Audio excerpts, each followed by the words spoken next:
pada saat ngomong, satu is about identifying the emotions, apalagi kalau misalnya kita belum biasa nih. Iya, iya.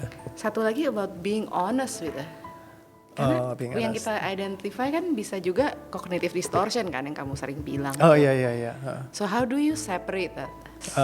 Basically kan karena kalau distortion itu akan banyak keluhan gitu ya, kayak client explanation ya, terus kayak mereka mencoba menjelaskan gitu ini apa gitu, terus kayak ngasih alasan-alasan kenapa dia itu gua nih yang paling korban gitu segala macam kayak gitu. Jadi kayak kalau udah misalnya isinya udah keluhan-keluhan sama penjelasan panjang, nah itu berarti biasanya Sebenarnya udah minta dikilik bukan lagi itu yang kita sebenarnya. cari, Iya, tapi iya, kan iya, kita lebih iya, ke arah iya, ke iya. perasaan dan emosi. Yes, Misal yes, contoh yes, kayak yes. Sekarang paham. yang datang nih klien, dia bilang gini, aku punya dosa di masa lalu yang aku lakukan. Oke. Kalau kamu ingat dosa itu, apa yang kamu rasakan? Nah, dia ceritain aku merasa bersalah, aku merasa marah, kecewa sama diriku sendiri. Terus habis itu yang paling beban apa? Aku merasa aku telah melanggar ketetapan Tuhan. Sehingga akhirnya aku merasa kayak benar-benar di dalam diriku tuh benci dan marah sekali sama diriku sendiri. Sama diri sendiri. Ini kalau nggak salah aku lihat ya tadi malam. Oh my days, terus? Kenapa deja vu? Enggak, aku tadi malam kan riset. Oh, oke.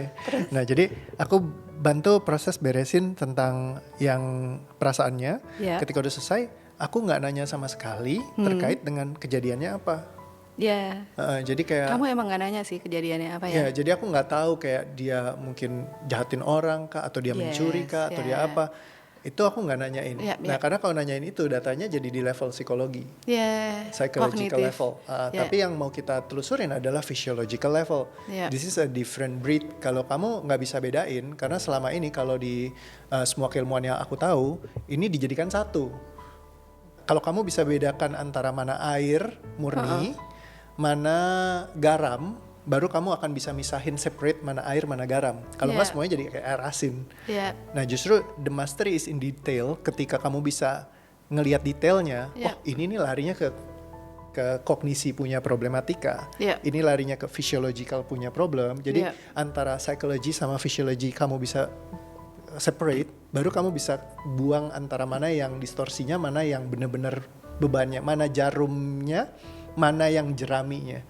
Karena kalau nggak bakalan bisa dibedain. Akhirnya semuanya jadi kayak satu, jadi sama. Nyaru soalnya. Akhirnya jadi kayak ngobrol-ngobrol, ya jadi panjang lebar, waktunya banyak habis, tapi kamu nggak nemuin problemnya tuh yang mana sesungguhnya dengan waktu yang cepat. Kalau lama bisa ketemu nggak bisa, tapi kamu butuh proses yang panjang. Betul. Kayak healingnya tuh harus Dan ketemu lagi. Capek buat klien dan capek buat terapis juga atau coach. Ya, exactly. Dan ngabisin waktu kita yang berharga. Terus setiap kali kita nggak langsung beresin, kita harus ngelewatin minggu lagi dengan banyak ketidaknyamanan gitu. Karena kayak waktu dulu pas aku on therapy, aku dibantuin. Ketika dibantuin aku mulai berasa ringan, light. Tapi begitu aku harus balik lagi ke dunia nyata, aku harus ngadepin problematika yang sama dengan emosiku yang terus bergelora. Ada satu momen di saat aku kontak ke, bisa gak tolong bantu aku ke konselorku, karena kita lagi kayak bener-bener berantem parah, udah pengen pisah gitu, gue mau cerai aja gitu, udah cari-cari pengacara segala macem kayak gitu, kayaknya kita emang gak cocok gitu. Nah, malam-malam jam 12 aku kirim email, sampai sekarang masih ada emailnya gitu ya. Aku kirim, bisa gak bantu aku gitu. Terus dibales, jadwalku baru ada 2 minggu lagi. Lama-lama gue kalau kayak gini terus hidup bisa, kayak gue 2 minggu lagi. 2 minggu lagi. Soalnya bener yang Kang Gita bilang, aku banyak banget ketika ngalamin stres tuh aku kayak bener-bener kayak terbebani banget. Kadang aku sampai mukulin pala ke tembok dulu, terus kayak mikir mau loncat dari apartemen gitu ya. Untungnya aku apartemennya nggak terlalu tinggi, jadi kalau loncat pun kayaknya nggak bakal mati nih, yang ada gue cacat dong. Gitu. Iya kan? Tanggung banget sih gitu. Karena aku lebih takut cacat daripada mati gitu kan. Nah, jadi akhirnya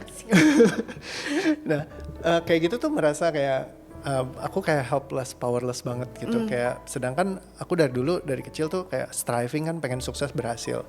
Nah, di saat ada momen-momen yang aku merasa kayak gue punya banyak hal nih sekarang dalam hidupku yang dulu dibandingkan aku yang dulu tuh kayaknya jauh sekali. Cuma di satu titik kenapa gue tetap merasa powerless di keadaan-keadaan tertentu yang aku nggak punya kayak pilihan atau harapan.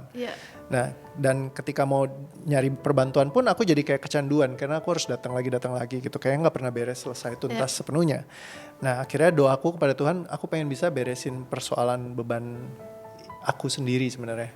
Jadi kayak bisa gak sih aku nggak harus lagi kayak kecanduan sama perbantuan, karena dari dulu tuh aku keliling ke sana sini.